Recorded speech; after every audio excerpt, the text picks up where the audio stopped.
what a weekend. You guys should come to Costa Rica with us You should. at New Year's. You should totally do that. It's gonna be so fun. It's going to creep up on us. It's going to be here before you know it. And then you're going to be like, self, it's New Year's. I have nothing to do. I'm going to be sitting at home again. I should be in Costa Rica with the chicks. You really should. And, And there's room. There's still some room. Yeah. And it's going to be lit, as the it's gonna kids be would so say. lit. Maybe It's I'm gonna be going to share the website that just shows like all Ooh. the awesome All the goodness of it. Mock's going to see monkeys.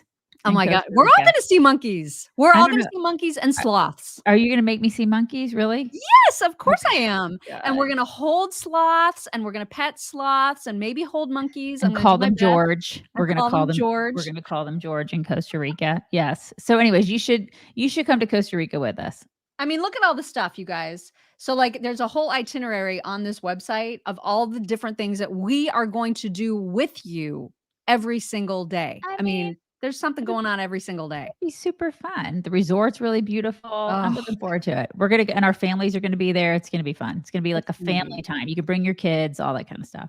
For real. So yeah. So if you are interested, the details, I know it's a complicated website, but the details are at cruise-tour.com/trip/chicks. You may have to write that down. Long website. But you have to write that down. Yeah, cruise-tour.com/trip/chicks. It's going to be amazing. December 27th through January 3rd. So don't be somewhere cold for New Year's. That's never any fun. You don't want to do that. That would suck. Okay. And then on top of that, after you're done signing up for the trip with us at New Year's, go to our website. Well, maybe after the show, go to our website at chicksontheright.com. Scroll down. You'll see where you can subscribe to our newsletter. Make sure you're subscribed to our newsletter so you can be getting news from us every single day. All we the have fantastic writers, you guys, us included. So make sure you're doing that every day. Every day. Chicksontheright.com. Chicksontheright.com. It's going to be a Tucker-tastic day today because there's just, oh man, did he ever have himself a time at the Blaze Candidate Forum this past Friday? We've got highlights from that. We've got a highlight from his speech last night at Turning Points USA's Hullabaloo. And we have him systematically ending the political careers of two of the GOP candidates if they have any following after Tucker dealt with them. It will be a complete shock. So that is why I put as part of the title today, RIP to presidential campaigns. So we'll show you the highlights from that as well. But before we do that, there's some weird stuff going on, you guys. Like this whole serial killer that they found in New York after 12 years of hunting for this creepy giant of a man. So it seems like he's really, really guilty. And then there was a TikToker who said, I was in a networking group with him and he left me a voicemail after I left the group, like wanting to get together. And she was younger, young woman. Gross. Yeah. Just super gross. So gross. Yeah. Oh and just looking at him, and he has a wife and a stepkid. And is it a stepkid or I don't know. I think I know he has kids. I'm not sure if that is a biological kid or a stepkid, but I know there's a kid there, a grown kid. So, I mean, can you imagine living in the house with him and being married to him? Oh my God. I know, right? So, I mean, I've got all the bumps, like, ew, just so glad he's caught. And then there's this crazy story about Carly Russell, who was this woman who, disappeared for like 48 hours after she was driving on the interstate. I don't even remember what state this is. Do you remember what state this is? Alabama. It's in Hoover. I know the Hoover police dealt with it. So it's right in Birmingham. Okay. I had a roommate in college that was from that area. Okay. So she's driving on the interstate, sees a toddler running alongside the side of the interstate. And as any normal woman would, she's like, oh my God, I'm going to go check on that toddler. She calls 911 to report this toddler. She calls a member of her own family to say, hey, I'm going to check on this toddler. You also call 911 for me and like report this. And then holds the line open with, I think it was her sister-in-law or brother's wife. And then all of a sudden that that family member hears her scream and then nothing. And so then she's just disappeared for 48 hours. Well, now she is safely returned to her family. I don't know how. That's up in the air. She was hospitalized for a time to like recover from the trauma and shock. Her boyfriend is now coming out and saying, oh yeah, she was like totally kidnapped and struggled to survive for 48 hours. And she's so traumatized that she is currently not talking about who kidnapped her, where that person is. So that's weird. And then the other weird thing is that there were no other reports of a toddler missing. Which so is like, so weird. what is going Yeah. on with that And story? She almost needs to, like, listen, I'm not saying she needs to obviously get over a trauma if there was obvious trauma there, but she needs to tell her story if something happened to her, if somebody used a toddler to lure her, to kidnap her, if she got away somehow. Because I would have, listen, I'm not going to stop for a Ted Bundy, but like you would, but I'm going to stop for a toddler. If there's a toddler on the side of the road, I'm the kind of person that's going to be like, I'm going to help the toddler. I'm going to do that. I would do that. So this is, if there's some sort of a weirdo luring women with toddlers, I'm the person who's going to stop for that. Yeah. So I want to know what happened here, because I want to know what they're doing. If somebody's doing something to lure women to kidnap them, I want to know what's happening. What happened? Yeah, I know. So Deborah said it sounds fishy. Yeah, it's fishy. There's a whole bunch of stuff that sounds fishy about it. I have just questions. don't know what to think. Yeah, I have lots of questions. So many questions. Mm-hmm. I mean, but the whole, using a toddler to lure women, I mean, that's a great lure. You know what I mean? Like that's a lot of women are going to respond to that, which now it's like you hear the story and you think, well, what is the right course of action? Except you just call 911. I don't know what else to do, but you cannot stop now, because if that's a new thing, if that's a thing that's happening, you cannot put yourself in danger because you don't know what's going on. So but it's a toddler. I know. This is the thing. So I want to know exactly what happened to this woman. And so if something did happen, she needs to start answering some questions. For real. Cause that is, I mean, it's a horrible, horrible story. Before she was found, I saw her brother posted a TikTok that was going viral saying, please, please, please help. She's missing. We're looking for any information about her that you can find whatsoever. Please, please, please help. And so I was just like, oh my gosh. I mean, I reposted that thinking, I'll spread the word too as much as I can. And then now it's just like, wait, what happened? What is going on? And how are there so many holes in this story? There's a lot of holes, you guys. Yeah. A lot of holes. Yeah. And if it was some sort of situation where she was lured by a toddler and somebody did that to her, you think the police, like the Birmingham police or whatever, they would want to put that information out there. Right. To make sure it didn't happen to other women or other people. Yeah. Yeah. There's hopefully we'll get answers, because right now we've got nothing but like tons and tons of questions. Yeah. But I will tell you what there is no question about, and that is that you need Field of Greens to supplement whatever multivitamin that you're taking. Now, I'm hoping that it's the one that we talk about all the time, but if it's not, whatever multivitamin that you're taking is not enough. You also need to supplement what you might be missing out in your daily servings of fruits and veggies. It's very, very hard to eat as much fruits and veggies as they tell you that you should. Field of Greens from Brick House. Field of Greens is a green powder that you just add to 8 ounces of water, shake it up, and you have yourself a delicious fruit drink that is made from all organic fruits and vegetables. It is real organic superfood. It's not a supplement. It is a superfood, and it tastes amazing. They have different flavors. This one happens to be my favorite. It's the one that kind of tastes like a blueberry punch, sort of. And I was so surprised when I first tried it, because I thought, I'm going to hate a green powder drink. That sounds vile. I'll do it because I know I don't get as many fruits and vegetables as I should. So I will do it. But I know I'm not going to like it. And then all of a sudden I like it, and I'm drinking way more than I should.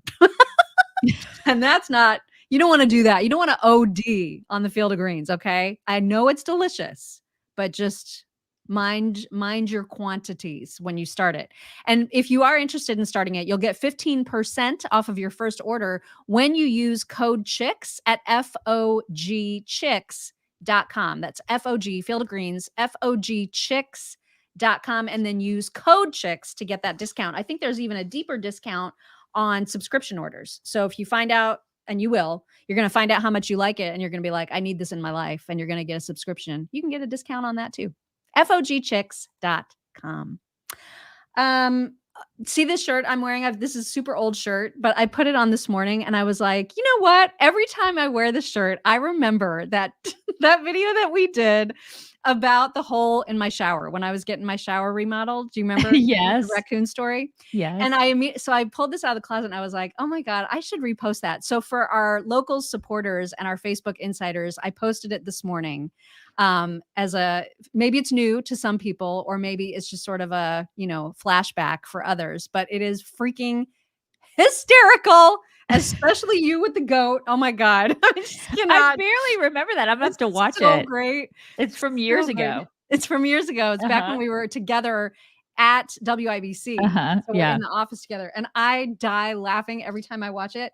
So just for our insiders and supporters, it's there. If you're not an insider or supporter, this is the kind of stuff that you're missing out on. Right. I tell you. It just shows you how we hold on to clothes from years ago. We just for hold real. on to it. I love this shirt. I will wear this hold forever. on. Yeah.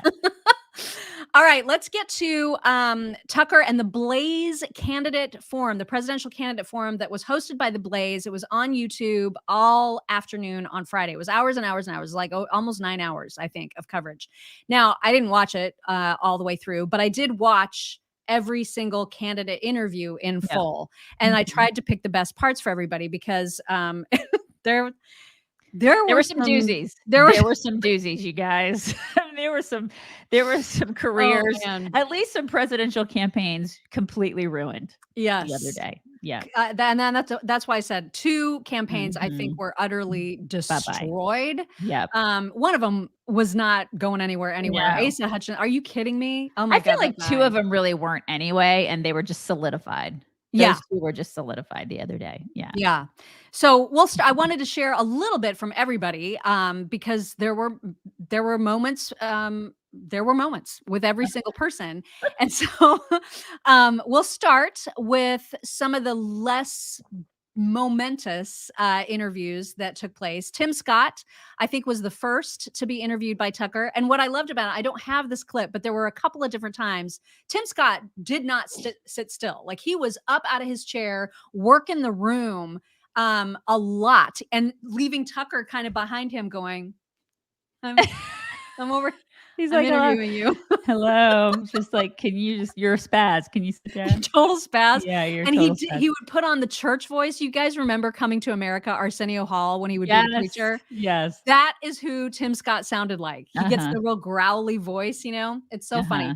But he had a couple of less than stellar moments with Tucker, I must say. So the first one that you're going to see is about Ukraine. And Tucker is like, why don't you just like nip this whole, if you're president, why don't you just like nip this whole war thing in the bud? And he's like, well, how would I do that? And Tucker proceeds to explain it to him. And then Tim's response is to just kind of throw out a lot of Kamala type of word salad at him. And it didn't, I don't know that it was very effective. Take a watch. Absolutely. War very quickly. So why not force a peace? How would you do that? Well, you could tell Ukraine, and they are a client state of the United States, without American backing, there's kind of no Ukraine. We're literally paying the salaries of their bureaucrats. We want you to sit down, as they tried to do, but were stopped by our government, and stop this war. And reach a peace as one does, where both sides, concede some of their interests. Like, why wouldn't that be in our interest to do that? I think the faster we get to peace, the better off we are. What we don't want to do, from my perspective, is allow ourselves to ask for a premature peace that cannot be achieved as the alliances continue to come together. To the extent that we can find our path out of this situation, the better off we are. So what's the point at which we'll know that we've achieved our goal? And I say that within the context of having watched 20 years of occupation in Afghanistan, where nobody could answer the question, what's the point? Yes. And no one in Congress ever asked that question, amazingly. So what is the specific goal here? Yeah, so I would say that the objective should be for Zelensky and Ukraine to be able to achieve victory by maintaining as much of their territory as they possibly can, and then seeing the resources that we've deployed, along with our Western alliances, achieving the peace that I believe comes when you get these two folks to sit down and have a conversation that allows them to determine where those lines will be drawn for the next 100 years. That was a really bad answer. It just Right. was. I mean, It it was just pretty was. weak. It was a bad answer. And you think that he would be more prepared to answer in a very succinct way coming onto that stage. So Yeah. it was just, listen, I like him. It was just Oh a my gosh, crappy I like him answer. so much. And that's the thing. I when it comes to stuff at home, I think he probably has better answers. And I'm sure, I'm sure he shines in that way, and he's very enthusiastic about America. But when it comes to foreign policy, a lot of these people just were woefully unprepared. Yeah. Yeah. And that was true about Mexico and fentanyl as well. So Tucker pressed him on that. And that also did not go particularly well. Here it is. I'm just interested because all measures are relative. So Russia's bad, Russia's a threat, Putin's evil, got it. But the total body count from Russia in the United States is right around zero. Like, I don't know anyone who's been killed by Russia. I know people personally who've been killed by Mexico. The government of Mexico allows fentanyl to be made in its country and to come over our border. Yes. And remittances from Mexico are a huge part of their economy. The Mexican government is party to the murder of hundreds of thousands of Americans. So why is Mexico less of a threat than Russia? Well, two things. I think we can walk and chew gum at the same time. Okay, but Yeah, and frankly, here's no Americans killed by Russia, Yep. hundreds of thousands killed by Mexico, but Mexico's our ally and Russia's our enemy. How does that work? Well, I'm not going to pretend like the legislation I have sponsored and I would sign as President of the United States freezes the assets of the Mexican cartels, targets the Mexican cartels, and hopefully eliminates the flow of fentanyl. Because I do agree with you that 70,000 Americans losing their lives on an annual basis is an existential threat to America that we can solve. We don't have to choose the good news. Would you be willing to say to the Mexican government, your economy runs on factories right over the border, car plants, for example, but many other manufacturing plants, and we're just going to stop tariffs on that and tank your economy, like tomorrow, unless you stop allowing poison to come into our country? Like, why not do that? I mean, it's kind of bad that Tucker's the one with all the ideas. I know, right? I mean, somebody needs to just put him in the cabinet for crying out loud. God. Yeah. It is. It's not just bad. It's like, it's terrifying. Like, I'm scared. Like, it should frighten a lot of us that he's the one with the ideas, and these people are running for president. Right. God, Right. he's having to explain this shit to them. I mean, don't get me wrong. I like him. I like Scott. I like him. I like all these people are fine. Okay. But it's just that these people are fine. It's like, they're just fine. It's like, they're just fine, you know? Well, some of them were much better than fine. So far, we've just seen fine. Right. I know. I hear you. But I mean, but aren't you a little bit scared that he's having to explain this stuff to them? They should they should be coming in with these very like clear and organized positions on how they would be handling this stuff. And some of them did, but so far what we've seen does not show right. that And there are at all. other, but there are like, listen, the ones that we saw really terrible clips of this weekend, like the highlights, like, listen, that was not a very good, again, I like him, but that was not a very good position. He didn't give us good positioning. Right. And then, like Asa was terrible. Pence was terrible. I mean, there were just some terrible, it was just, a lot of it was, okay, we're clearing the way for who you can see actually has clear thoughts. Right. On a lot of this stuff. And which who is why doesn't. I love the format of this. Me I thought too. it was Yeah. so much better than a debate because these people were given an opportunity to hang themselves. It wasn't like they had 2 seconds to fight with each other. They were just one-on-one with Tucker asking very, very good questions. And you know what? I wish Trump was there. Yeah, it would have been nice for Trump to be there. Yeah, it would have been nice. Alas. A lot of people not particularly impressed with Nikki. I thought she did okay. I mean, I thought, the clip that I'm about to show is the one that kind of went around and people thought it made her look weak. I thought, she was sort of playing his game. I don't know. I thought most of her other comments were fine. Like there was nothing overwhelmingly awesome or terrible about her, I didn't think. But there were two moments that kind of made Tucker look great and her not so great. Here they are. Who blew up the Nord Stream pipeline? I mean, I don't know. I'm not claiming you did it. Just kidding. No, I don't know. I mean, That's what I'm saying. Do you know who did it? seems pretty obvious. It was backed by the Biden administration, I would say. I mean, I think all the evidence suggests that, but I wasn't there. But I mean, that seems like a huge step. This is the largest industrial sabotage in history, sent more carbon in the atmosphere than any act ever. And like, there's weirdly no curiosity about who did it. And I think that's strange. What do you think? There's a lot of things that are strange with the Biden administration. This isn't the first one.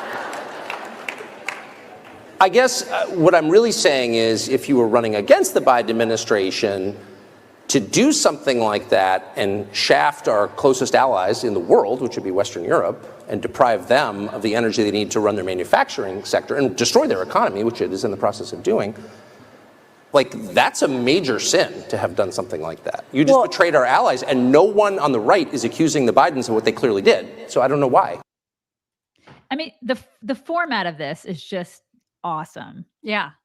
It really is. And the questions that he asked of everybody were awesome. I mean, he's masterful at being able to craft questioning in a way where you really get the best out of people or the worst out of people. And so you could see at the end of that one, she was getting frustrated with him, as did many of the candidates, which I love. I loved it too. I was like, this is showing who these people are. Right. Right. And so then there was this moment, and Nikki did fine. Like, there was much of the rest of her interaction with him, I thought was fine. She leans, I think, too heavily on when I was governor, when I was ambassador, that those words come out of her face like way too much, to the point where it's noticeable. You know what I mean? Where it's just like, okay, we get it. You were governor and you were ambassador. Mm-hmm. Like, what are you going to do as president? That's nice that you did all those things, but let's talk about moving forward. And then there was just this other funny moment that happened between the two of them about the Hunter Biden cocaine thing. The Bidens aren't being accountable on anything. I mean, you look at the cocaine that was just found in there. I mean, that's a whole nother issue. Whose was that? So let me tell you this. No. Oh, go ahead. No one's watching. Just what do you think? No, this is really important. Like, answer the question. But see, that's the thing. Answer the question. He asked a question. I just wish that she would have answered it. Yeah. Like, what is the harm in her saying, I think it belonged to Hunter? What would be so wrong about that? Why can't she answer that? I don't see what the problem is with that. Maybe she doesn't want the cease and desist that like Trump got from Hunter's lawyers. I mean, this is the thing. Or she could have at least said it in sort of a vague way. She could have given her opinion on that without actually saying. And she may have. I don't actually know how she ended up answering that. I can't remember. I don't think she did. I think she just kind of went on to the next thing, you know. But this is the thing. I think, you know, he was trying to get her to answer several questions, and she just sort of she danced a little. Yeah. And it's okay to answer questions, you know? Yeah. It's okay to do that.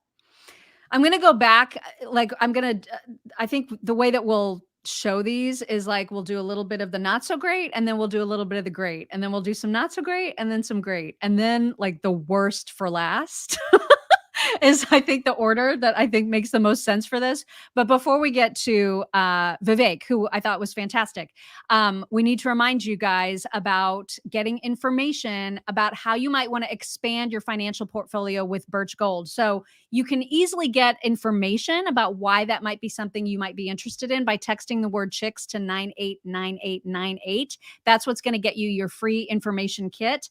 But I read some things too about how Birch Gold does this. They've got over 20 years of experience converting IRAs and 401ks either partially or fully into precious metals, and they make it very, very easy. And they use physical precious metals like gold and silver and sometimes platinum too. The best part about doing this is that it's tax sheltered, and that gold right now, the prices of gold are surging. So that's what happens when the markets are kind of volatile. Gold is usually pretty steady and pretty reliable. And that's why it's just one way that if you're close to, you're nearing, or you're in retirement, it's a nice safety net. So it's definitely something to consider. At least get your no obligation information kit from Birch Gold so you can learn about it by texting the word chicks to 989898. All right, let's hear from Vivek. First, we've got him talking about the January 6th insurrection and what he thinks led to that insurrection, or that's not what he calls it either, but the January 6th incident. So let's just go through the list. Another thing you can't say is that maybe January 6th, while appalling on one level, maybe it was not an insurrection. So let me talk about. I haven't talked about this much in the campaign. I'll be very honest with you. You want to know what caused January 6th? There's such a temptation to say that there's one man whose name is unspeakable. We can't. No, first of all, it's QAnon. It's QAnon. It's QAnon. You want to know what caused January 6th? Is pervasive censorship in this country in the lead up to January 6th. You tell people in this country they cannot speak, that is when they scream. You tell people they cannot scream, that is when they tear things down. And so the reality is, we were told that you could not question where the virus came from when we all knew it came from a lab in Wuhan, which now they admit. We were told that you could not send a private message to someone on the eve of an election that Hunter Biden's laptop story was actually a true story worth considering before an election. You were systematically suppressed. So think about this. You told you had to be locked down, had to take a vaccine that was mandated and forced down your throat, stay locked down in your home while Antifa and BLM roam and burn the streets of this country. So that's the lead up of one full year of telling people you have to shut up, sit down, and do as you're told. And then you tell them, okay, there's an election where you didn't get the information that you needed, such as the Hunter Biden laptop story being real and suppressed. That's what caused January 6th, is a cycle of censorship in this country. And until we look ourselves in the mirror and admit truth on that, we will not move forward as a country. Yeah, I put that on our Instagram over the weekend. Great answer. That was a brilliant answer. Brilliant. Yeah. And he's 100% correct. He's so right about that. All of it. And this is the thing. I don't think he's probably going to win. I don't know though. I mean, I don't know. I have no idea what people are going to do when they go to the polls, for the primaries. But he is, when it comes to the millennials, because I have a little bit of a pulse on millennials. I was telling you this before the show, because I have a lot of millennials in my life. They really like him. Because I don't even think it's because he's not old. You can make that argument and say, well, I mean, he's not the old guy. I think it's just because he's smart and he is one of those guys that gives them hope. He's like the guy that he has great ideas and he is positive and he doesn't come with baggage. And he's unflappable. Like there's no gotcha that can get him. Right. You know what I mean? Mm-hmm. Like he's just really, really good at this. Yeah. And he also talked about being accused of having privilege. And I love his spin on that. My parents came to this country with almost no money. I've gone on to found multi-billion-dollar companies. And then people tell me, oh, that's because you had privilege. They tell me white privilege. It's sort of weird. It's sort of an interesting. It's kind of interesting. Do you tell them? I say, take the blindfold off, and now you have your answer. But the interesting answer is, actually what I do tell him, Tucker, is that I did have privilege. I didn't grow up in money, but I had two parents in the house, a mother and a father, with a focus on education and a faith in God. And you know what? That is the ultimate privilege. That if I'm going to enjoy that, every kid in this country ought to enjoy it too. I love that. I love it that too. Answer. It's fantastic. And he's not going to be Trump's VP because he's already said that he doesn't want to be VP. He's already answered that question and people have asked him. So he wants to be president and that's it. And I don't think he'll be anything else. So people, but I wonder if they all just say that right now, and that like when the time comes and they're not in it anymore, if they would consider it. You know what I mean? I don't know. Trump likes him. So there's that. I mean, that you hear chitter chatter about like, who he likes and who he doesn't. And there are people obviously that he doesn't like. Like there's no way he would, it's not like it would be a Trump DeSantis ticket, No, there's no way. That ain't gonna happen. But he does like him. So he likes Tim Scott. I know he said that in a recent interview as well. So I'm not really sure. And Vivek has never said a bad thing about Trump. Not at all. He also talked about Ukraine. And I thought, he might have done some redirecting on this particular question, but he's effective at it. Here it is. I think there is no basis for us to send our young men and women, our sons and daughters, people my age or any age, to go defend somebody else's border halfway around the world when we should be using our own military to secure our own border in this country. And I will not apologize for that. We have to put the interests of this country first. Yes. I mean, why is that hard? I don't know. I don't know if it's just the way he says it that's so effective or that he says it. I don't know, but he's really, really good at it. Yeah, he is good at it. But I mean, to say that out loud, like, why? Everybody should say that. Yeah. Democrats should be saying that. Why is that so difficult? Good Lord. All right, let's get to one of the careers that probably ended on that stage on Friday, and that is the career of Asa Hutchinson.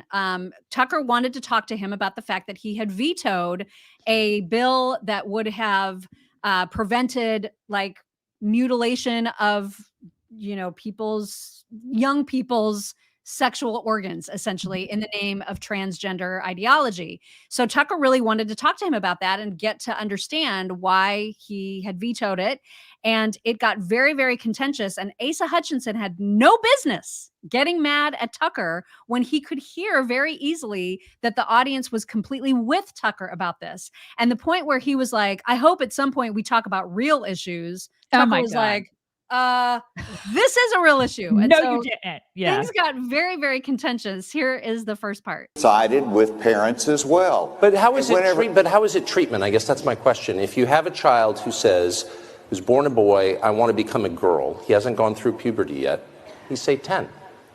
Is it treatment to prevent him from going through the natural process of adolescence? How is that treatment? It seems not like treatment. It seems like something else. Well, you have to, Tucker, I hope that we'll be able to talk about some issues. I know that. Well, this is one of the biggest issues in the country, and I think every person in this room would agree that it is a central issue because these are children who are being altered permanently, and you can defend that alteration, that change, if you like, but there's really no debate about whether or not it's permanent. And so I think it's fair to ask you in a calm, rational, and I very much hope polite way, why you would support that.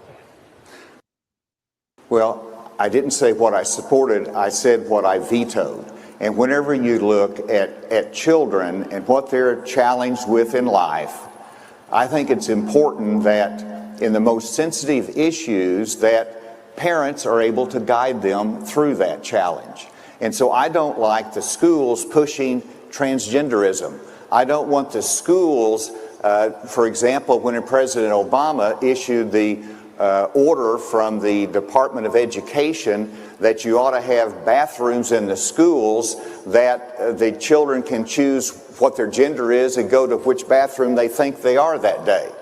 Discussion. But so, and I think you're a person of good faith, and I'm not attacking your motives at all. I'm just trying to get to what they are, and I will stop with this. But you have repeatedly described delaying a child's natural progression from childhood to adulthood through adolescence. You described that as, quote, treatment. And so that raises clearly you've answered the question. You believe it's treatment. You believe, I suppose, that people can change their sex. Because if you don't believe that, you wouldn't call it treatment, would you? Oh, damn. Well, God created two genders, and that's what I have stated.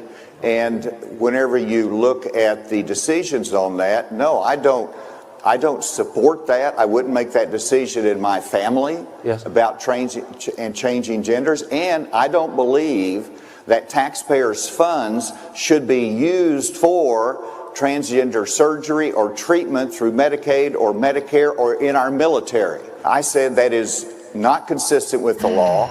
I said that. But you said that children should be able to choose their gender, and their parents should be able to affirm that, and the state has no role in getting involved. So how is that different? You're saying that a child shouldn't be able to choose a bathroom, but he can choose his sex? I don't understand. Let me finish what I said. Let me finish. I hope you will. If you don't mind. Well, please do.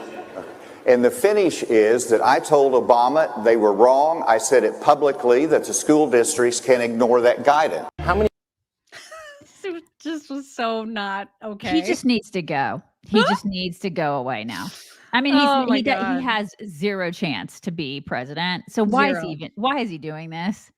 He's just a flip-floppy old man that needs to go. very chance. flip-floppy and just unable to defend his position Yeah. whatsoever. And he can't defend it on this. I mean, think of the other things that he's going to be flip-floppy on. Nobody likes you. Go away. Like, who are his there it was I think it was Laura Ingraham. There was a clip of her and some other person, some guest that she had on her show. They were literally laughing out loud at the number of people Asa Hutchinson was drawing to his town halls. There were four people. Imagine being that into yourself, right? that you think that you have a chance in hell to be president. Like, imagine having that giant of an ego and being so obsessed with yourself that you're like, self, I think there's a chance. And is he like, does he have a book out? Like, what is the purpose of this? I mean, I guess it has to be something like that, because, or you really just think that you're that awesome that you honestly believe that you can become president of the United States with that little of a following. I mean, it's some people, the ego on these people is just astounding to me. He's just that guy that thinks he's that great. No.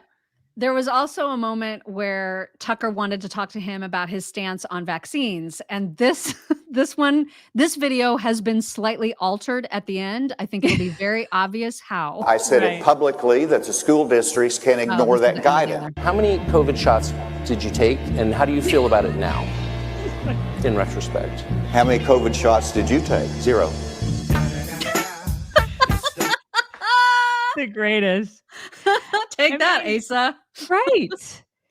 God, what did he think? Yeah. What did he think he was getting into? Good Lord.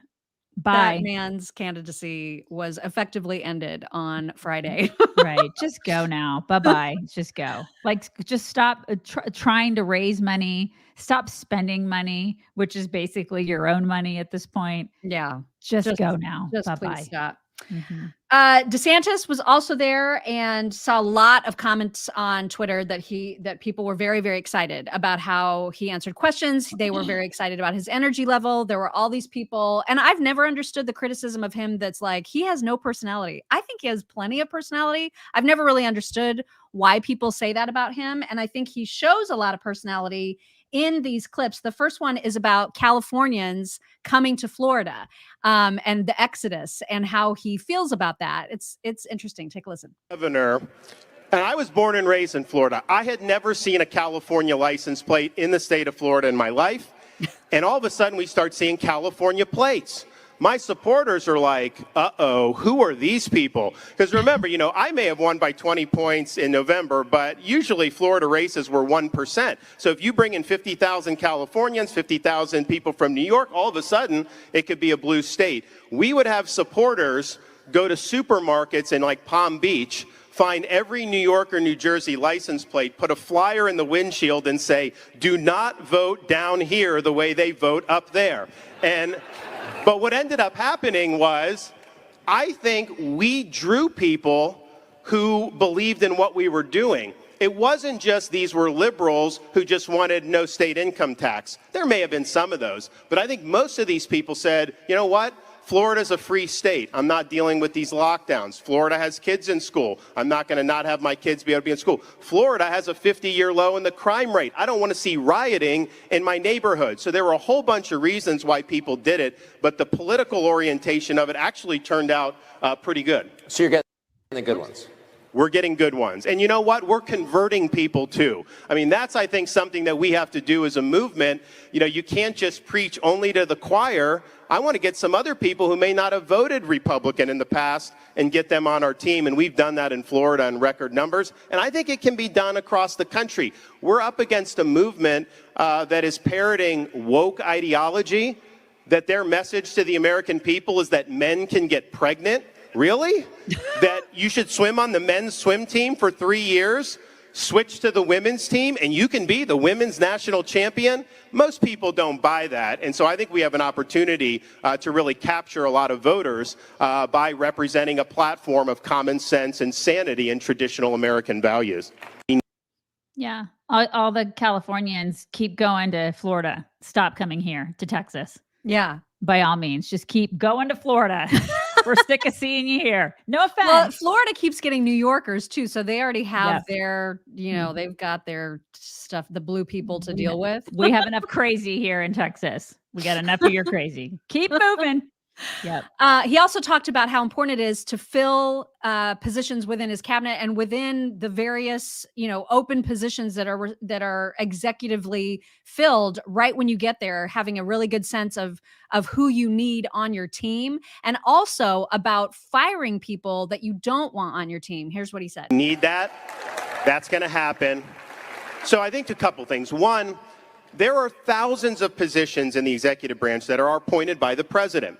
You got to have all those people ready to go to be submitted to the Senate in January of 2025. You can't wait 2 years to fill all the positions, because then these career bureaucrats, they just take over. So you got to have your people in there on day one. You also have to have certain character of people. Like if you're the Attorney General, everything you do to deal with the DOJ, end the weaponization of government, deal with the FBI, the press is going to rake you over the coals. The left is going to rake you over the coals. The Democrats, they're all going to rake you over the coals. You either are down for that or you're not. And if you can't handle that, if you don't have the backbone to do that, you will fail at that job. So you need people, and I look at different folks in government, like on the Supreme Court. I would look to Clarence Thomas as the example, because he doesn't budge. He doesn't care what the media says about him. They've smeared him 6 ways from Sunday. He does what he thinks is right. So you got to have those people. And then you have levers that you can pull. I believe Article 2 of the Constitution means the president has the executive authority. We just say these bureaucrats somehow can't be held accountable. I disagree with that. I think you can fire them. If we have an FBI agent going to harass a pro-life activist like they did Mark Houck and send a SWAT team, I'd fire them immediately. When you have FBI colluding with big tech to censor dissent, I would fire those people. Had I been president 2020, Anthony Fauci would have been fired, and you've got to be willing to do it. God, that's a beautiful answer. Right? That is a beautiful freaking answer. That's the kind of answer that I want to hear. Yeah. Because, these people need to be held accountable. Just because they're in government doesn't mean that they can't be fired, because we've been seeing, and we've been understanding for years that these people are untouchable because they're in the federal government. Well, apparently that's bullcrap. They should be fired. They should be fired. Yep. And so, God, that was a beautiful answer. Like, give me a cigarette. Good Lord. He also, was very, very prepared on every issue, including ones that I wasn't expecting to hear about, which is like this whole digital currency thing. And he has very strong opinions and very prepared, like he's prepared to answer questions about everything. Digital currency was one of them. Check this out. I mean, So how concerned are you that in the wake of whatever the next economic disruption that we're going to face is, and everyone kind of feels like maybe there's something coming, that will wind up with digital currency issued by the central bank? Well, if I am the president, on day one, we will nix central bank digital currency. Done, dead, not happening in this country. In the state of Florida, because the Fed has been talking about this. Oh, yeah. And what the Fed said was, well, we wouldn't do it without consulting the legislative and executive branches. Ideally, we would get a law passed. No. That's not how the Constitution says. It's only ideal that you get a law passed. You would have to get a law passed. I don't think Congress would pass that. So I think the Fed may try to do something unilaterally. So what we did in Florida is we basically passed a law that says we do not recognize CBDC in the state of Florida. And I think other states are probably going to follow suit. That will jam their ability to do it through executive action. They don't have authority to do it. There'd be lawsuits and everything. For those who don't know what CBDC is, what they want to do, and this is tied in with like Davos, World Economic Forum, all these people. They want the Fed, they want to get rid of cash.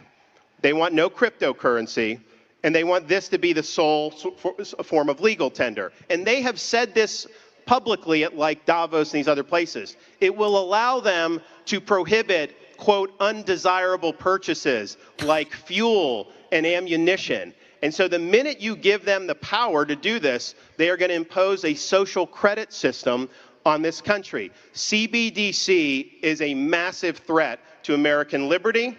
On January 20th, 2025, it goes to the ash heap of history in this country. He's always so mic droppy. Like he actually drops the mic. mic. Yeah, he does it. He's like, boom. Yeah. I mean, Boom, that's me. yeah. That is something we have to be really concerned about. Are other candidates concerned about that? Or again, I would have liked for Trump to be there to answer those questions. Why wasn't he there? Why wasn't he there? Trump people, 50 points ahead. I'm not an anybody person. So I'm very concerned about like why Trump wasn't there. I don't know why. Why was he not there answering questions from Tucker? Why? Why? I don't know. I just wish he was there. And he's not going to be is he not going to be at the debates either? Well, because we've got him answering that question in just a little bit, so you can hear straight from the I horse's mouth just about that. need to understand why he's not a part of these discussions, because I want to hear him answer questions about a lot of these things. He's not above it, you guys. I totally agree. Last thing from DeSantis is talking about wars, serving in wars, and wanting to understand what the purpose of military going overseas is. I think this is a great point that doesn't get talked about often enough. It seems like our military, they just get called to action, they get called overseas, and they never really understand what their goal is. Here's DeSantis with more on that. I served in Iraq during the Iraq campaign in Fallujah. I was attached to U.S. Navy SEAL Team 1. And remember, it started on WMD. Then we had Al-Qaeda in Iraq. Then it was create a democracy. Then it was that. And so the lesson that I learned from there is if you're going to commit to do military, whether it's aid or whether it's troops, you need to have a concrete idea of what you're trying to achieve.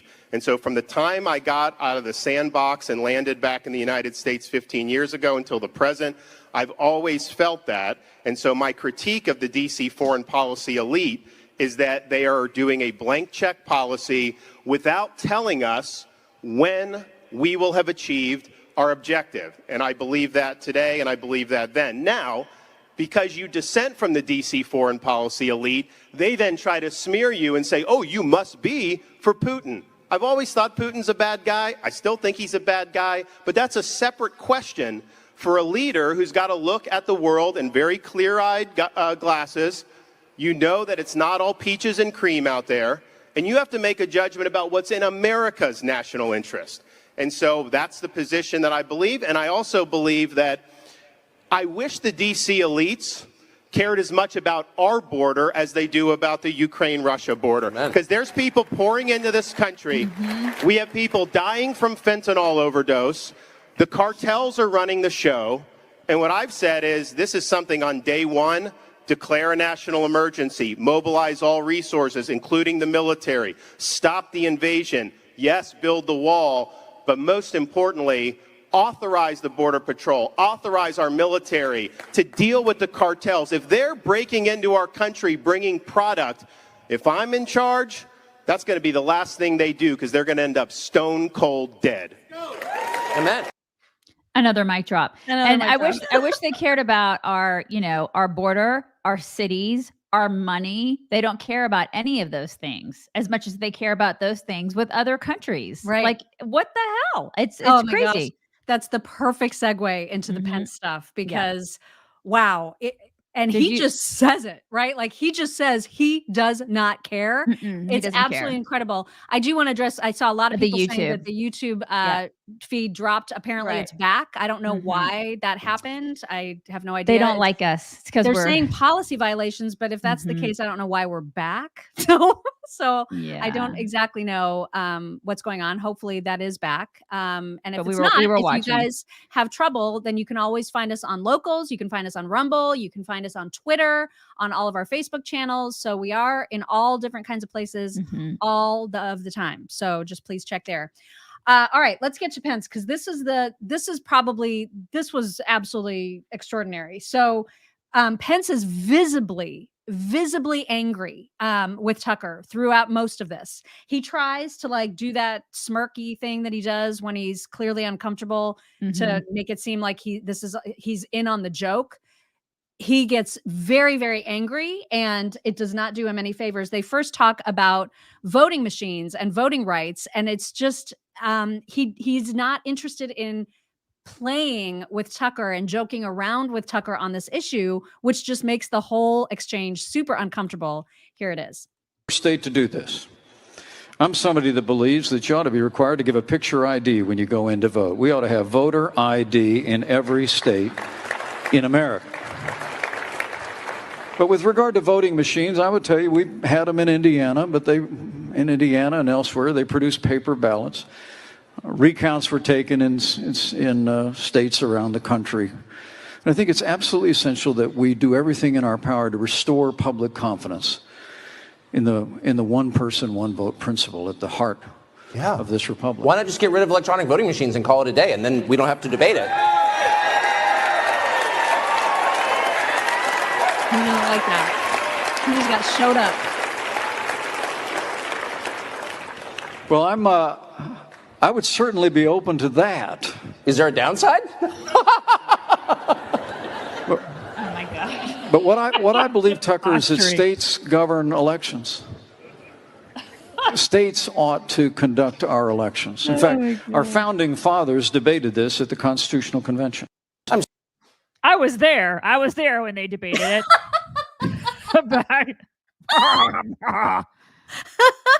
Yeah, oh my God. He's getting his posture changes. Right. You could just see him getting, and he's Mr. Guy Smiley, but you can tell he just gets, it's just so uncomfortable. Oh man.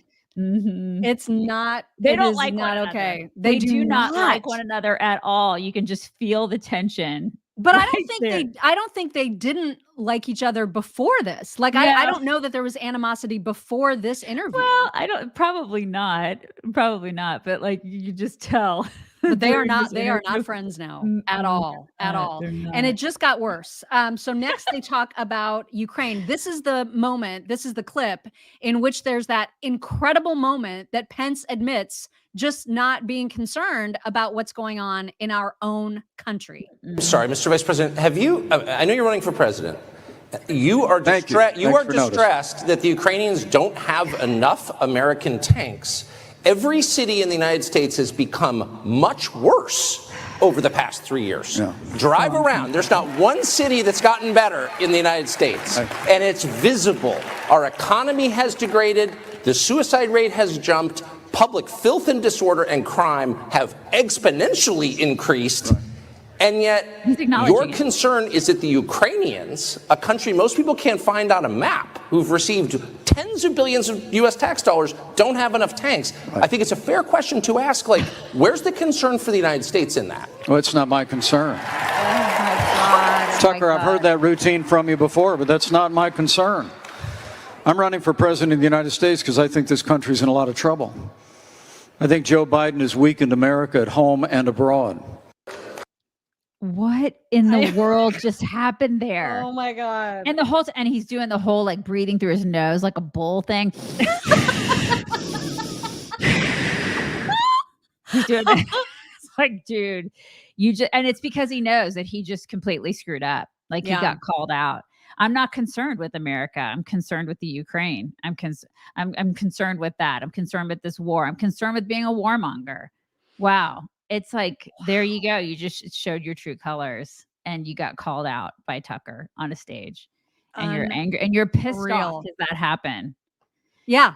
And that wasn't the only thing that he was called out on. Now, I don't remember the order of events here. So there was this conversation about Ukraine, but also as part of that conversation, Tucker was saying, hey, when you just went to Ukraine and you met with Zelensky, did you talk to him? Because you're like Mr. Religious Pants, right? Like you're Mr. Christian dude. Did you talk to him about the fact that there are clergymen being thrown in prison for their beliefs in Ukraine? Did you talk about that? Mm-hmm. And Pence had said, well, I talked to this one clergy person who assured me everything was fine. Oh my God.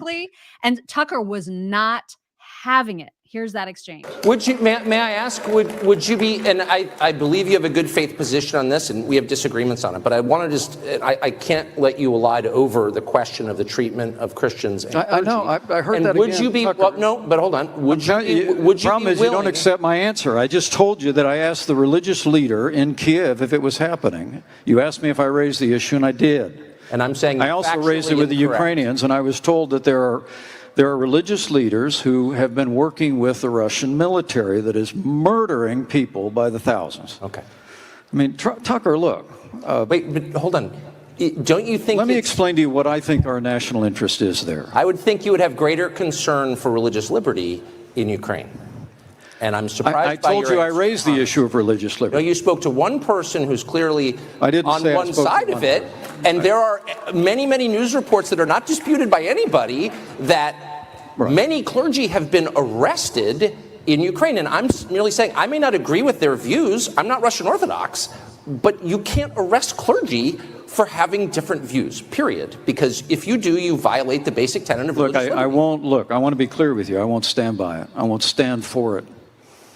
If people are being persecuted for their religious beliefs, I won't stand for it. Really? He looks like he's about to cry. That was just brutal. It was unreal.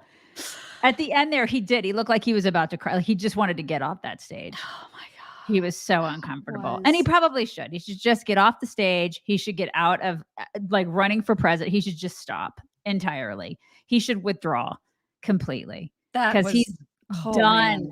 Put a fork in that guy because he is done. Brutal. I don't think that Tucker like went into that going, I'm going to destroy Mike Pence today. No. I think he was just looking for answers. Yeah. You know what I mean? He was asking legitimate questions. Just legit questions. Mm-hmm. That's what he was doing. He did that with everybody. Yeah. He was asking questions that, that we all want asked, frankly. Yeah. And that all of them owe us an answer about. Mm-hmm. All of them. Which is exactly the reason that I wanted Trump there too. I want all of them there. And it's not because I think he's going to do a gotcha with him. I just think he probably would have had some great answers. I would have loved to have seen every single candidate on that stage. They all owe us answers for everything. Yeah. All of them. And it's like none of them are above any of the answers. None of them are above any of the questions. It's like they all need to be there. And so I was just disappointed in that. I really think that they all needed to be there to show us that they're doing their civic duty of answering questions because they're all part of the process. Right. And so, no, I'm not going to relax on Trump because I'm not going to relax, And I'm surprised that, the only reason the mock's not doing it is because she knows that y'all are going to give her shit. But I can't even mention his name without getting shit. I know, but I mean, I feel they all owe that to us.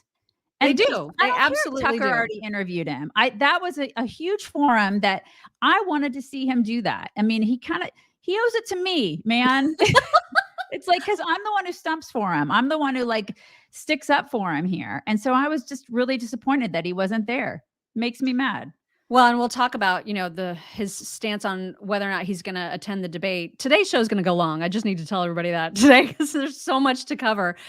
Glenn Beck, of course, who had the Blaze had hosted this entire forum. He had a chance to sit down with Tucker at the end of it just to kind of recap everything.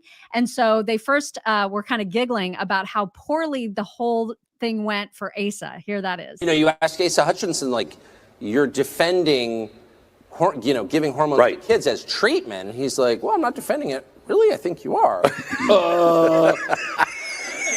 That's not exactly cross-examination. You know what I mean? Yeah. I'm not an OJ lawyer. It's pretty simple. Oh man, that was I felt bad because I laughed out loud a couple of times when they answered your question, and I'm like, oh my gosh, they're serious. Oh, I had. It was an audience of super nice people. Yeah, very nice. And obviously, I'm kind of a jerk on some level, and so I did definitely tone it down. Really but a couple of times, the Mike Pence religious freedom stuff, I have to say, spun me up. It did. You can't be like, well, I'm for religious freedom, except for priests who say things the government disagrees with, they can be arrested. Huh? I mean, I love how he's like, I can be a jerk sometimes. He's not being a jerk. He's being a a truthful journalist. He's the one out there asking the truthful questions to candidates that need to be asked the hard questions. And they weren't even really that, the questions weren't even mean. No, I think he just wanted answers to questions that all Americans have. Right. And those people owe us answers to those questions. So, if you can't handle questions from Tucker, you probably shouldn't be running for president, for crying out loud. I wish Tucker could moderate every single debate. Yeah.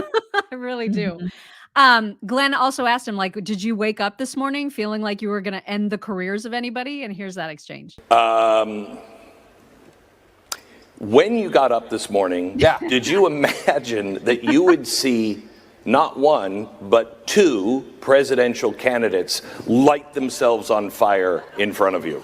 When I get up this morning, as every morning when I wake up, I don't imagine anything. Right. I haven't had a drink in 21 years, and every single morning I wake up hungover. I feel like I've had a quart of Stoli and a 6-pack of some rotten beer. I just feel horrible in the morning, every morning. And so I put my pants on, I shuffled downstairs and got coffee, and so I didn't think about it at all until I was seated across from Senator Scott, who was the first. And I really like them all. Like, politicians are super charming. Like, they're good with people. That's why they're in this business. So I like all of them. But no, I do think that Republican voters, or the system controlled by the Republican Party, doesn't ask a lot of its candidates. It's like enough to repeat certain bumper stickers from the 80s. Yes. Peace through strength, lower taxes, whatever. Right. I'm for all that, by the way. But they don't, no one ever gets pushed very hard. Right. Mm-hmm. And so it doesn't take much. I was certainly not acting out of hostility, but if you're just like, well, what do you mean? And then people's like, oh, you're so mean. Really? You're trying to run my country. Yeah. Do you know what I mean? Yeah. It's like, I live here. I have really 4 children. I can't go anywhere. Like, what do you mean? You're trying to run the country and you're mad that I'm trying to get you to be more precise about your answers that you should have memorized already? Right. Because you're presuming to represent me? I get a little annoyed if I think about it that way. Everybody should be pressed that way. Yes. Every single person running for president. Now do the Democrats. Yeah. Mm-hmm. Yeah. Every single person. Nobody should be excluded. Nobody. Yeah. God, I would love it if Tucker was able to interview like Kamala or Biden. That would be so freaking awesome. Exactly. Tucker also appeared, at a Turning Point event this weekend, and he gave a 30-minute speech, which I highly recommend everybody go listen to. If you love Tucker's laugh, that giggly, high-pitched, like Willy Wonka laugh, it is constant throughout his speech. It's glorious. And there was a moment where he was recapping his experience doing this presidential forum, and he was trying to be kind by not mentioning names, and it just got absolutely hysterical. Look at this little clip. I won't attack anyone on personal grounds or by name. It's tempting. I will say it's tempting. Whoever said do it, you're the devil on my shoulder. Do it! I've spent my whole life. No. But if I could make some general observations, which I think are more edifying than just like savaging Mike Pence, I think, which I'm not going to do, because that would be wrong. And it would be wrong because it's too easy. And the easy things are not rewarding, are they? You don't feel good when you beat your 5-year-old in soccer or ping pong. Like what? He's in a really good place. I mean, the best thing that could have ever happened to him was him being fired from Fox. For real. I mean, he's obviously very, very chill. You know what I mean? He is in a good spot. I mean, all the liberals who were like, oh God, it's so great because he was fired from Fox and now he's going to be miserable. Yeah, because he's far from miserable now. Oh my gosh. Christie was not at the Blaze thing. I don't know why. I don't know if he was just not invited. I have no idea. I'm assuming he was invited and maybe he just had a conflict. He did, however, have an interview with George Snuffleupagus, and he thinks that Tucker is very wrong about Ukraine. And so he was all Mr. Bluster on George Stephanopoulos' show talking about how wrong Tucker is. Check this out. Former governor of New Jersey, current Republican candidate for president, Christie. Chris, thanks for coming in today. I want to talk about the broader race. But first, you weren't in Iowa. You weren't at the Tucker Carlson forum. But if you were being pressed on Ukraine like that, how would you have responded? I would have said, you've always been wrong about this, Tucker, and you're still wrong. Right. That, in fact, what's going on, George, is that this is a proxy war with China. The Chinese are funding the Russian war by buying Russian oil. They're coordinating with the Iranians to provide lethal weapons to the Russian army. And we could decide when to have this conflict. Right now, the Ukrainians are willing to fight this fight for themselves if they have our support to be able to win it. If the Chinese watch us back away from Ukraine, as Tucker Carlson and others would advocate, believe me, the next move will be Taiwan. He was getting standing ovations. You don't think that's a big sell in the Republican Party? I don't. And I'll tell you, as I travel around, George, look, I'm not saying there's not some division in the party. There is. That's obvious. But I still absolutely believe, both from what I've seen in polling and what I'm experiencing anecdotally, that a majority of Republicans want us to be supporting Ukraine because those folks are fighting for their own freedom, their own liberty, and they're degrading the Russian army and sending a message to the Chinese. Those are all good things for America. It's weird that he didn't show up to say that in person. Isn't that weird? It's so very weird, you weird. guys. It's so weird. So apparently Tucker saw that and said, or heard about it, and invited Christie to come and interview with him to talk about Ukraine.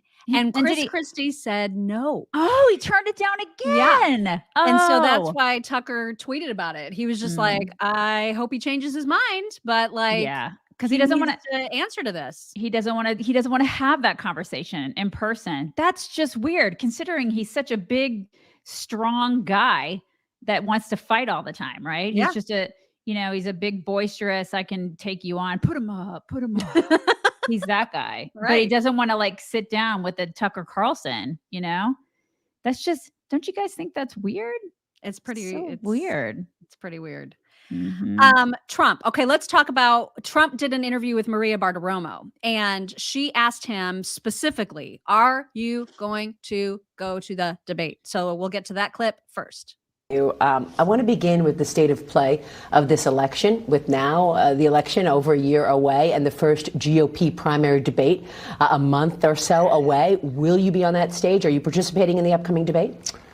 Well, it's quite an easy question normally. Ronald Reagan didn't do it, and a lot of other people didn't do it. When you have a big lead, you don't do it. And we have a lead of 50 and 60 points in some cases, and some of these people are at zero. Ron DeSantis, as I call him, or DeSanctimonious, is down to, he's in the teens now, and I'm at 50 and 60 and 65, and even I saw one today at 70. And so you're leading people by 50 and 60 points, and you say, why would you be doing a debate? It's actually not fair. Why would you let somebody that's at zero or at 1 or 2 or 3 be popping you with questions? Well, I mean, do you see any risk that if you don't show up, Ron DeSantis has a good night and it cuts into your lead? Or somebody else has a good night and cuts into his lead? Because that's what's happening. He's going down and a couple of them are going up. I think Vivek has done a very good job, frankly. I think some others have done a good job. So I haven't really made up my mind. Is there anyone on that stage you see as potential running mate? As your VP? Possibly, yeah. I mean, I think you have some good people on the stage, actually. I think you have some very talented people. I've been impressed by some of them. Some of them I'm very friendly with, actually. A number of them called me up, not to ask for permission, but sort of to ask for permission, to say they'd like to do it. A number of the people up there, I'm not going to embarrass them by saying who, but no, I think you have good people. I think you have good potential cabinet members. I don't think he's going to go. Yeah, I know. I just think you don't. I'm just irritated by that. Really irritated. Yeah. Mm-hmm. Well, hang on to your hat, because I'm saying this, I know Tucker doesn't listen to our show, but if Tucker is listening to our show, Tucker, Tucker often compliments Trump on his stance on Ukraine. And Maria asked him specifically about this claim that he's always making. You know, you say that you would end this war in 24 hours. How would you do that exactly? Well, it turns out if you listen carefully to this answer, he ends up saying, well, if they don't listen to what I have to say, essentially, and if they don't do what I say, I'm going to warn Russia that I'm going to super arm Ukraine. So in essence, he's going to do the exact same freaking thing that we're already doing. So I would love for Tucker to get another interview with him and press him on that, the way that he pressed Mike Pence or any of the other candidates, because that to me doesn't sound like doing anything different at all. Here's that clip. You said you could end the war in Ukraine in 24 hours. Yes, I could. How would you do that? I know Zelensky very well. I felt he was very honorable because when they asked him about the perfect phone call that I made, he said it was indeed perfect. He said it was, he didn't even know what they were talking about. He could have grandstanded, I felt threatened. Well, that's not going to be enough for Putin to stop bombing No, Ukraine. I'm not saying that. What I'm saying is that I know Zelensky very well and I know Putin very well, even better. And I had a good relationship, very good with both of them. I would tell Zelensky, no more. You got to make a deal. I would tell Putin, if you don't make a deal, we're going to give them a lot. We're going to give them more than they ever got if we have to. I will have the deal done in one day. One day. Okay, so what is this policy? Yeah, so the policy is, so if you don't give them, if you don't make the deal, then we're just going to spend more money. And we're going to give them more arms. Right. We're going to give them tens of billions more dollars to give them more weapons. That's the policy. That's what I heard. That's what I heard from them anyway. Right. Mm-hmm. So, but the thing is that he's not going to have the opportunity because he's not going to interview with Tucker Carlson, or is he? I don't know. I mean, he has before. I don't know if he will again, but that would be like, I just want a follow-up question to that so bad. You know what I mean? How is that different than what Pence is doing or what Pence would do? How is that different than what Christie would do? I need to follow up too. How would that be different than what we're doing right now? Right. Because right now the policy is as long as it takes. And bigger or more weapons just means more involvement from us, which is what so many of us don't want. Right. And so I just thought that was a very what I'm seeing in comments is that's crap. I don't want that. We don't want that. We don't want that. Right. And so how would that be different? Yeah. How would that be different? It doesn't seem different. I don't know. It doesn't seem different. Maybe he has a different answer, like a follow-up answer to that. I don't know. All right. So last clip before we get to whack is a little montage of some Kamala goodness for you, and then some Biden goodness as well, because wow, did he ever have a clip that went viral over the weekend. I don't know. I think Kamala was speaking at maybe like a Jesse Jackson event of some sort. But she turned on Kakala, was like full steam ahead. She was turned on the Kakala, and she also turned on that like extra ethnic sort of tone or like affect to her voice that she doesn't normally have. It came out big time right here. I said to the congressman, I didn't know he could preach like that. What is she doing? What? That wasn't even her voice. That wasn't even her. Like she was, oh my God. Wasn't that bizarre? She pulled a Hillary. Like right when Hillary used to do that? Ain't no ways tired. What? Oh my God, that was outrageous. That wasn't even you, Kamala. It was just like somebody inhabited her soul in that moment. Wow. It was crazy. She also talked about her first car and the bumper sticker she had on it. So when I was in law school, I was back in California after I left Howard, and I drove a Toyota Corolla. It was a fancy car for me. Like this. And I had a bumper sticker in the back window. Jesse Jackson for president. Think about I mean, is that supposed? So she's supposed to be endearing because she had that in her. I guess she just wants him to feel good. I mean, he's right there. Because he was right behind her. Yeah. Really, it just makes you look stupid. Nobody wanted him to be president, lady. Nobody. Also, there was a moment where she was speaking about clean air, clean water, etc. And I'm assuming she's reading from teleprompters for this particular speech, but she says out loud what we know Democrats often think, which is that we need to reduce the population. Just other people need to stop repopulating the earth. Right. I mean, we're obviously going to continue to repopulate it because, they're the elites, so they're going to continue. But the fact that she said it out loud was pretty jarring to people. Here's what she said. The impact on something like public health.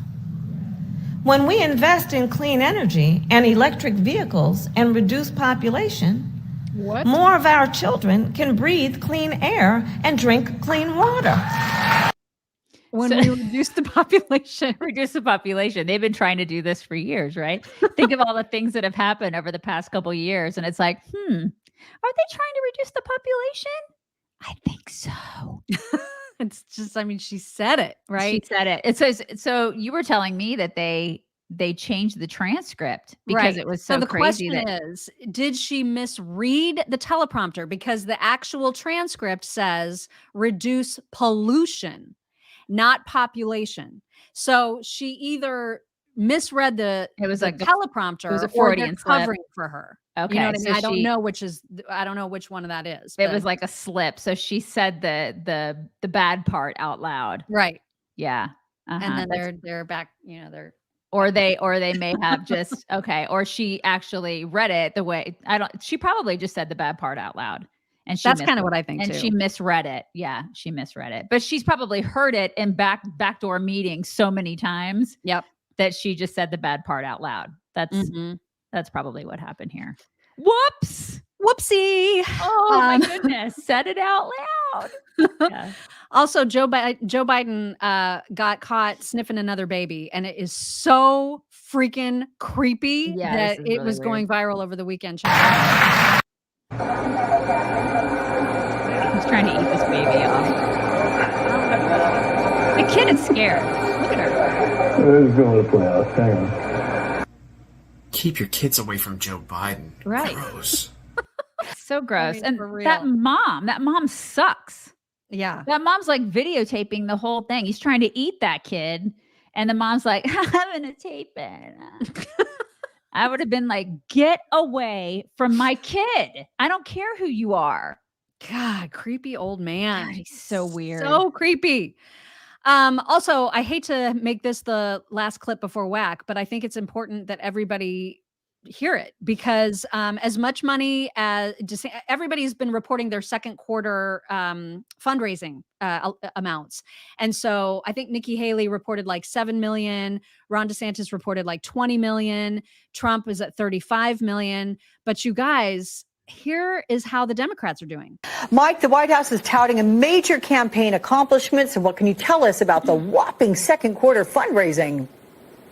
Yeah, Alex, this is a very big day for us political junkies because by midnight tonight, all of the campaigns have to file with the Federal Elections Commission their fundraising reports detailing just how much money they've raised and just how much money they've spent over the last 3 months. And the Biden campaign tried to get ahead of that yesterday by putting out their own numbers, and it was a big one. $72 million raised since he announced his candidacy on April 25th. What's more significant to me, Alex, is how much money he has in the bank because frankly, he's not spending a lot of money. He's using Air Force One, not campaign resources, to travel the country. And his campaign doesn't even have a campaign headquarters, Alex. They're working largely out of the Democratic National Committee headquarters, and it's a very small staff at that. So the president's really able to use this time to hoard resources and wait while Republicans are duking it out and spending a lot of money facing each other. The president, $77 million in the bank. Now, to put that in comparison, former President Donald Trump announced that he and his joint fundraising committee had raised about half of what President Biden did, $35 million over the last 3 months. And we just got some new numbers for some of the other Republican candidates. Kelly O'Donnell reporting that Christie, who's only been in the race a little over a month, raised under $2 million since he announced his candidacy. Nikki Haley, another leading Republican contender, raising more than $7 million over the last 3 months. So these are all really important opportunities to demonstrate these candidates their strength, both with grassroots donors and the Biden campaign saying that 97% of their donations came in amounts less than $200. So that's good. Not very encouraging. However, if you put all of the Republicans together and you added up all their sums, I still don't think it makes it. It may be close. It may be close to Biden, but yeah. But the fact that Biden is able to raise money at all, it's crazy, isn't it? Horrifying. Mm-hmm. Yep. It just shows you like where their loyalty lies on the left, and they just don't care. They have they have no concerns about the fact that our country is just completely in the crapper. They don't care. They will rally. They will just rally, and they will give up their money, and they will make sure that they'll do whatever it takes to get this guy back in office again. They'll do it again. I mean, it doesn't even matter to them that inflation's still high, that, I mean, our culture is rotting. They don't care. Man, they'll do anything it takes. They want the power. They want the power. Yeah. And they don't, I mean, it's true. Joe Biden doesn't even have to campaign. He didn't last time. He hid in the basement the entire time. He doesn't even have to know where he is. Right. And they'll be like, we want him to be president again. This is the thing. They'll do it again, you guys. And you know, the worst part about it is just seeing what I've seen as a precinct chair here in Texas. They will get out and vote, and we won't. Gosh, that's when push comes to shove. I hate to say that. I don't want to be a Debbie Downer, but I watched it at the midterms. You know, people will get pissed off. They'll watch us. You know, you'll think that people are riled up. And then when push comes to shove, more of them will vote than us. And that's what it takes to win. Right. I mean, I hope that doesn't happen. And then still there will be people on our side that will scream about, you know, election integrity. But at the end of the day, more of them get out and vote. Yeah. And I don't understand why. It just drives me crazy. I'm like, we've got to get out and vote. You have to get out and be active and vote and grab more people with you when you go vote. You know, it drives me insane. You know, it's weird. Yeah. It's a getting out and being active and voting thing, I think, more than anything else. Let me thank some folks that I may have missed. Yeah, I'm totally late in thanking Andrea. Andrea says, every morning I'm excited to hop on and listen to my friends, the chicks, talk about news I'm interested in. You ladies make my day better with your happy demeanor and great attitude. Love you, chicks. Thank you so much, Andrea. You. Jill says they are even censoring my super chat comments. Oh my gosh. Well, I see this one. So hopefully that's not the case. Yeah. GCQC, thank you. She says sending you a super sticker before YouTube cuts you off again. I don't know what's going on with YouTube. Yeah, it's weird. YouTube's being weird today. I don't know. I mean, I don't even know. I see some Mike Shaw TV commented just like a second ago. So on YouTube. So hopefully it is working. I don't know what was going on earlier. All right, let's get to your whack. You guys, there is a trans ambassador now in Los Angeles. This is a taxpayer funded thing. And so this is the thing now. You ready? Let's play. Here it is. Hollywood is making history by appointing its first drag ambassador who will help promote the art form and the city itself. The city's inaugural drag laureate will be a drag queen named Pickle. Pickle has been performing in drag for the past 8 years and will serve a 2-year term in her position. Essentially, I'll be promoting the art of drag, promoting the different ways that we can empower drag artists in the community and really connect the people living in West Hollywood to drag and in all its different capacities. In the face of legislation across the U.S. that attempts to ban or heavily restrict drag and roll back LGBTQIA+ rights in general, Pickle hopes that her position can help bring more visibility to the art form and empower those who participate in it. At this particular political moment when there's such a climate of opposition to queer rights, to art forms like drag, to trans rights, it's so important to have positions like these, not only to promote the art form, but also to really show that they're not coming from a place of logic. These are attacks that aren't based in any kind of truth. This is the death rattle of a movement that cannot adapt to a changing world and to a community that just is saying, like, we're not hiding in the shadows anymore.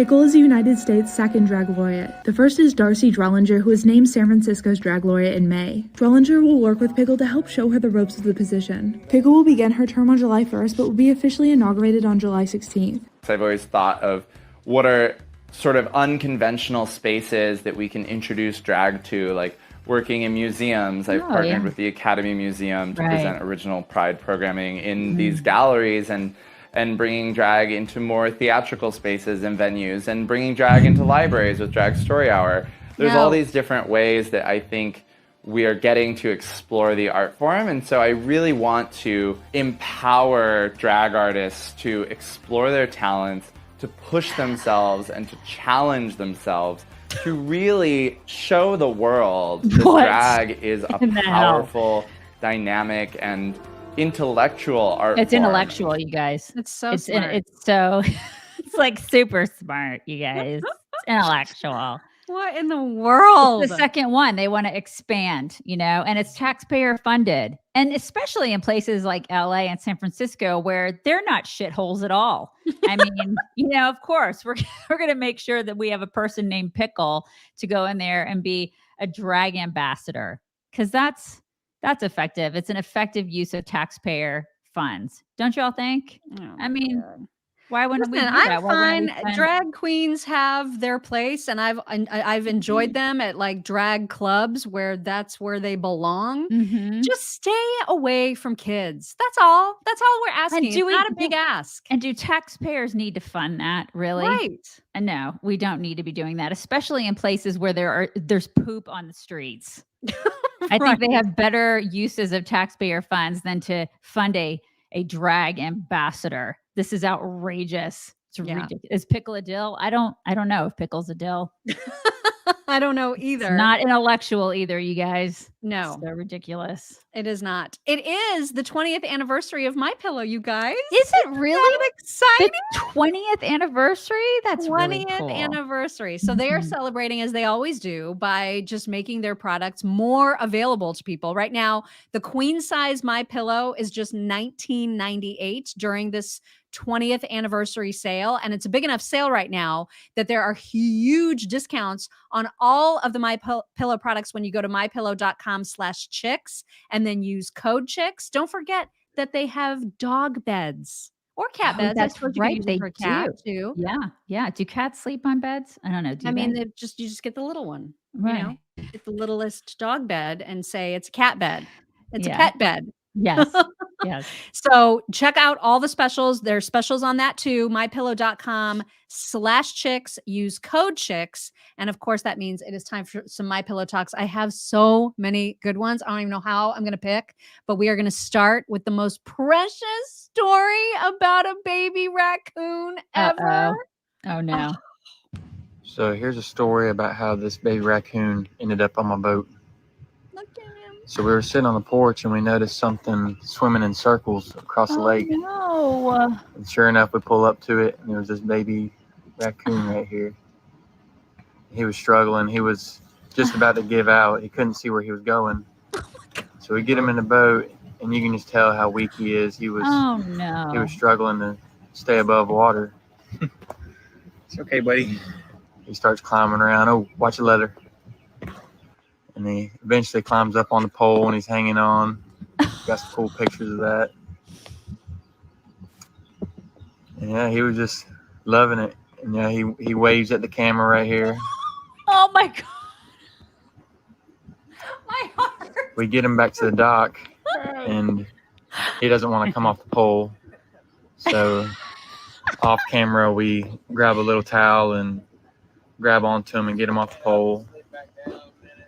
We bring him up on the dock and God bless him. we don't know how he ended up in the water, but he was not going to make it much longer out there.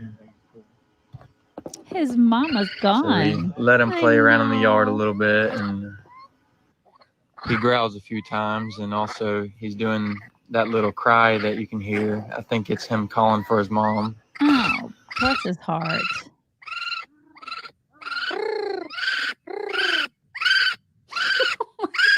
Oh my God. So he ends up hiding underneath of our dock, and he stays there for 2 nights in a row, waiting on his mom to come and find him. Did his mom ever come? So we decide that we needed to do something because he wasn't eating. He was just staying in one spot, latched on to our dock. So I talked to one of my friends that takes in animals, and they decided that they were up for the challenge to take him in and try to raise him up. So I let them come and get him.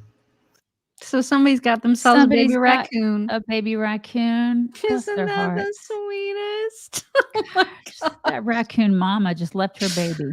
Oh my gosh. Also, otters are adorable, and we know this from firsthand We do. experience now. We've definitely dealt with otters. I Mhm. mean, and when they float on their backs with their babies, oh my God, I So can't. sweet. I can't even deal. So, They just so like sweet. coast. You know what I mean? Yes. They just float around, and this one's so friendly. There you go. Look at him. Look at him. Yeah. Hey, what's going on? Get it. Thanks. Thank you. So sweet. High five. Otters are like mock spirit animals. Totally. They're just so chill. I'm gonna have to like repost that picture of the one that matched your energy. I'm sucking on this. The one in Fuck off. McGregor, Texas. So happy, the happiest otter that there ever was. Oh my gosh, the happiest. I love Uh-huh. that thing. Also, this is how firefighters are created in these situations right here.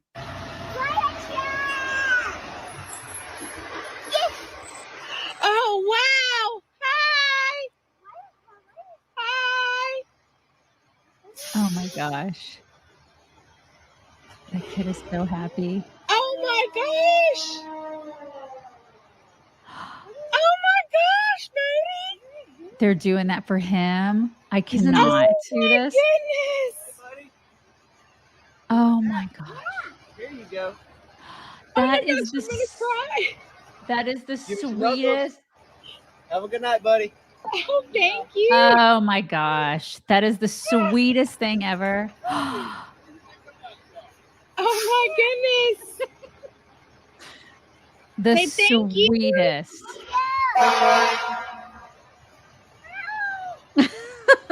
His life is made. Right? I mean, he's going to be like, I want to be a firefighter.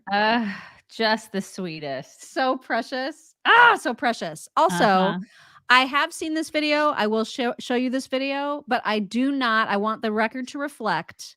I am not interested in wanting or having a baby wombat. So, Okay. I just mean, I don't know want- if I believe you, but okay. I really don't. It's very cute, but I just don't. This is not one of those creatures that I feel like a pull to having.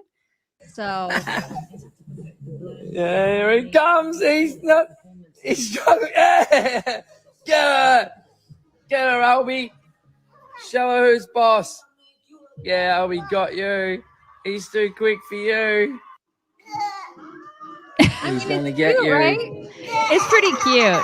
Say, go off, Albie. Why aren't you interested in having one of those? I don't know. There's something. I don't know. You don't know? You can't pinpoint it? What is it? He has fur. Maybe he's like too piggy. I don't know. There's just something about him that I'm just like, no, I'm good. I don't need that. Really? Okay. Like when I see that all baby right. raccoon, I feel like I still have ovaries, It and they just seems pulse. really They pulsate. weird to me, but okay. But yeah, I don't want that. Nor do I want this. Oh my God. I don't need a hamster. I'm good.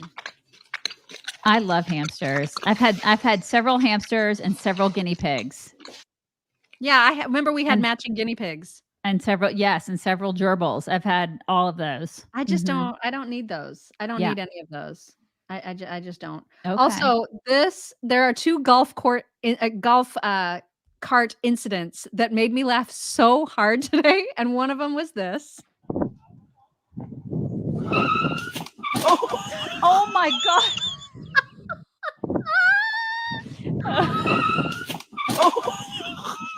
That guy has totally been drinking. That's the greatest. And then the other one just reminded me of you and me for some reason. These two friends. So like this one friend is like, what is it called when you like suck out a beer can on the side of it? Like you You shotgun a beer. Yeah, you shotgun You it. That's right. shotgun. Yeah. So the one friend says, not that I've ever done that, you guys. No, I mean I've never. So this would be you. You would be saying you need to shotgun this like White Claw, and then the way that I would Not do a it, White Claw. Yeah, would be this, and it just is hilarious. It would end poorly. Put that on your mouth. This Open would it. totally be. Yeah, that's would and be. suck.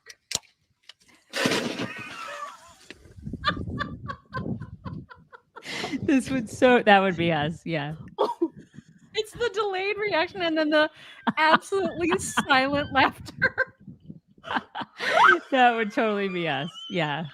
I would be trying to show you how to do it, and you would not be able to do it. You would not. I want to.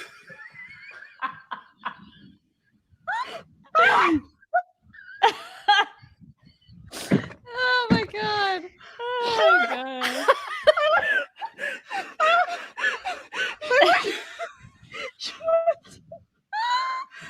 I want to breathe. Oh, it burns. It burns.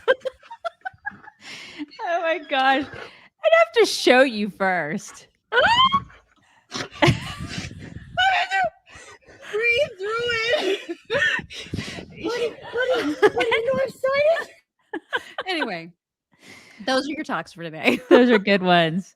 Those are I good. forgot to tell the story about the snakes. Oh my gosh, the Chinese lady with the snakes. You want to just tell it tomorrow? Yeah. Okay. You may have to tell it tomorrow. Okay. Yeah, I'll the tell Chinese story tomorrow. Chinese snake lady. I wonder if there are pictures, right? You need to show them pictures tomorrow. Tomorrow. Okay. Tomorrow. Hey, are you too tired to get up? I think he's too tired to get up. You guys, it's Monday. Yeah, he'll do double flaps tomorrow or sometime this week. Okay. You guys can see him back there. He's back there. See him? Yeah. Yeah. Mhm. Yeah. So tired this morning. You guys bring it in. It's Monday. You know how that is. We've all got a taste of the Monday. Like, I don't know why that was. but YouTube can suck it. They can totally suck it. They can suck. Oh, he's up. He got up. Oh, yay, yay, Oh, yay. you're gonna get up. Come here. Oh, everybody's so happy to see you. Come here. Yay. Come on, flap. Oh, come here. No, come here. Oh, he's like nuzzling. Now he's all nuzzly. Aww. Are you nuzzling? You need to kiss him like way gotta harder. Flap. Flap. There it is. There it Okay, is. there's a flap. Okay. He's all nuzzly. You're such a good boy. Okay, you guys have a fantastic Monday, and we will talk to you tomorrow.